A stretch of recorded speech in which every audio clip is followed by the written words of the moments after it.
Ma'am इसी में mic ही दे दूंगी।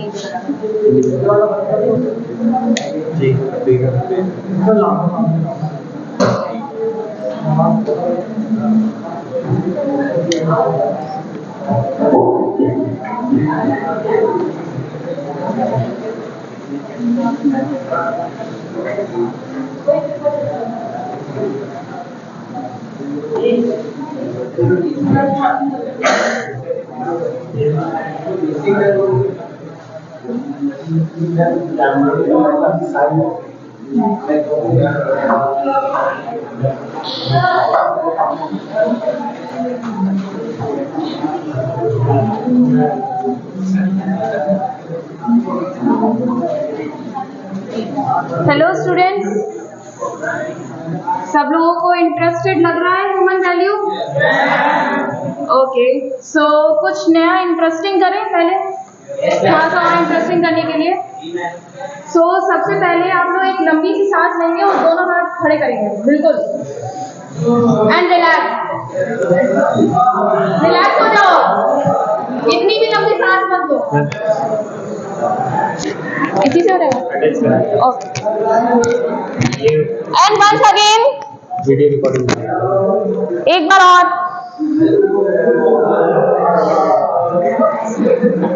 ओके, हम लोग कुछ नए टॉपिक स्टार्ट करेंगे, जैसे कि सर ने हमें बताया ह्यूमन वैल्यूज क्या होती हैं, वैल्यूज क्या होती हैं, उसके साथ वैल्यू एजुकेशंस क्या होती हैं। तो हम कुछ सेल्फ एक्सप्लोरेशन के बारे में भी पढ़ेंगे, ठीक है? तो उससे पहले कुछ थोड़ा सा बेसिक लेके चलते हैं, ठीक है, कि ह्यूमन वैल्यूज क्या थी हमारे लिए। तो कुछ कोई बताना चाहेगा कि अभी तक जितना सर ने पढ़ा है कि what do you mean by human values? हाँ, ह्यूमन वैल्यूज का मतलब ये है कि हमें किसी से कंपेयर नहीं करना चाहिए खुद को।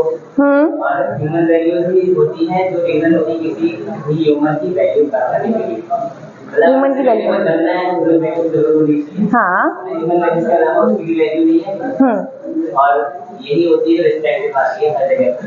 ओके, हमारे पास कुछ एलिमेंट्स होते हैं, ह्यूमन वैल्यूज के कुछ एलिमेंट्स हैं जिसके थ्रू हम ये जानते हैं कि उसका आचरण कैसा है।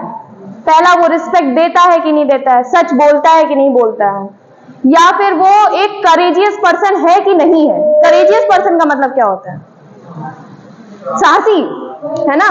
वो हर एक रिस्क लेने के लिए, जो उसकी एज है उसके हिसाब से वो रिस्क ले सकता है या नहीं, रिस्क लेकर वो अपने वर्क को और सक्सेसफुल कर पा रहा है या नहीं, वो अपनी चीजों पे पाथ पे बिल्कुल सक्सेसफुली आगे बढ़ रहा है या नहीं। उससे ही तो हमारा एक आचरण पता चलता है।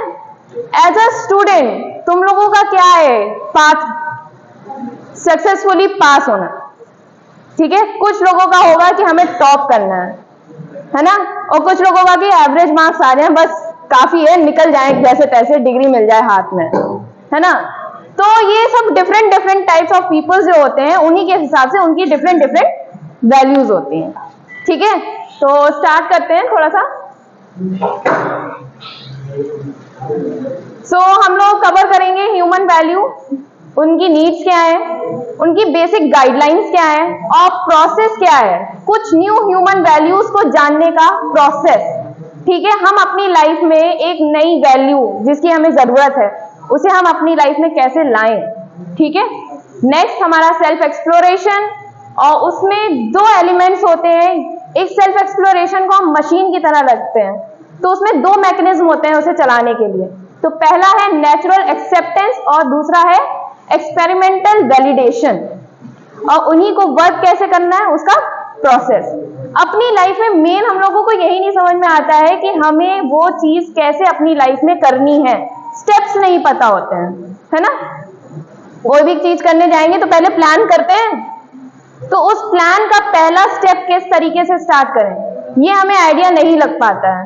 तो सेल्फ एक्सप्लोरेशन जैसी चीज को हम किस तरीके से अपनी लाइफ में उतारें, उसे एक अपना पार्ट बनाएं, सो दैट कि हम अपनी कुछ वैल्यूज भी उसमें ग्रो कर सकें, डेवलप कर सकें, ठीक है। और लास्ट है harmony in the nature and existence. अब भाई कुदरत जहां हम रह रहे हैं उसके साथ हार्मनी भी तो बना के रखनी है, तालमेल, तो भाई उसका भी ध्यान रखना पड़ेगा हमें। किस तरीके से ध्यान रखेंगे? प्लांटेशंस करके, उसकी भी थोड़ी सी रिस्पेक्ट करके, है ना, कूड़े को कचरे में ही डाल के। इस तरीके से छोटे छोटे स्टेप्स अगर आप अपनी छोटी छोटी हैबिट्स में बना लेंगे तो वो आपकी नॉर्मल आचरण में आ जाएगा, ये आपकी एक हैबिट बन जाएगी। क्या बन जाएगी? हैबिट। सो एक छोटा सा एक मेथड होता है 21 डेज मेथड, है ना, वो सर ने तुम लोगों को बताया था स्टार्टिंग फर्स्ट डे कि 21 डेज मेथड का क्या काम क्या है। हम कोई एक वैल्यू, सबकी अपनी अपनी वैल्यूज होती हैं, लेकिन कुछ एक वैल्यू जैसे कि रिस्पेक्ट करना, हम ऐसे बिहेवियर से नहीं आए या हम ऐसे एटमॉस्फेयर से नहीं आए कि हम इतनी रिस्पेक्ट दे पाए या ले पाए, ठीक है। और जो हमारा पूरा अर्थ है वो इसी वर्किंग पे चल रहा है, टू एंड फ्रो। जितना आप हमें रिस्पेक्ट देंगे उतनी हम आपको रिस्पेक्ट देंगे।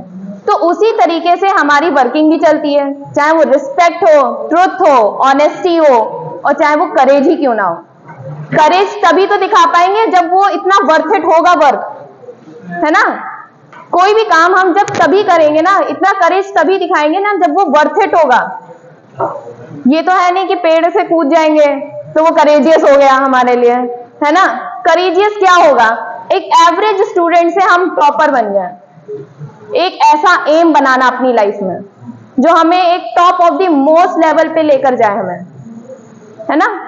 हमारे आसपास भेड़चाल चलती है, इसने ये कर रहा है, ये कर रहा है, ये कर रहा है, ये कर रहा है, तो हम भी यही कर लेते हैं। हमने एक बार भी ये नहीं सोचा कि ये सही है या गलत। तो अगर एक बार हम अपने मन में ये चीज ठान ले कि एक बार, हर बार एक स्टेप करने से पहले हम अपने से क्वेश्चन पूछे व्हाई। कौन सा क्वेश्चन? व्हाई, क्यों। तो उसका आंसर आपको सही से, ट्रुथफुली आपके माइंड से ही निकल के आएगा, है ना। उसे टालना नहीं है, उसे एक कॉन्शियस फॉर्म में अपने माइंड में उतारना है, ठीक है। That is how the universal human values remain with us, ठीक है। So human value, it recognizes the fundamental principle of equality and respect and empathy. Empathy क्या होता है? दूसरे का दर्द समझना।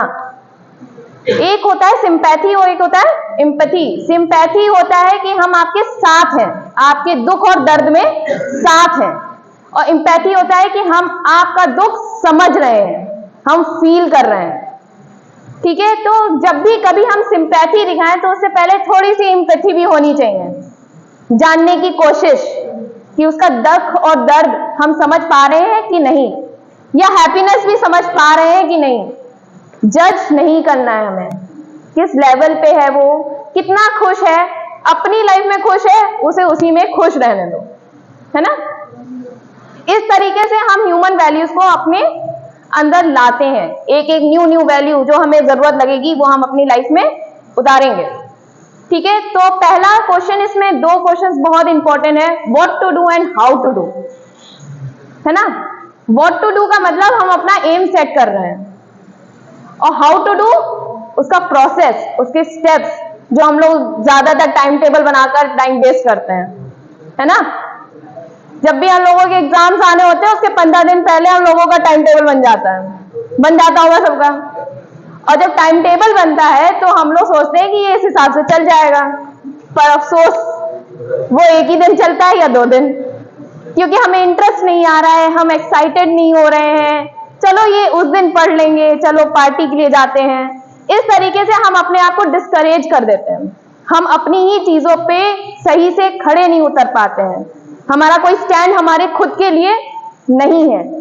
तो हम सेल्फ को, अपने आप को किस तरीके से एक्सप्लेन करेंगे? Who am I.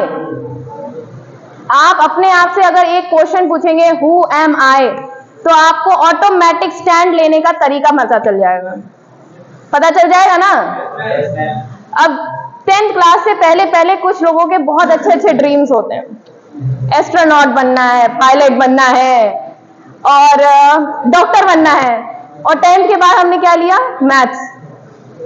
डॉक्टर गया, एस्ट्रोनॉट का पता नहीं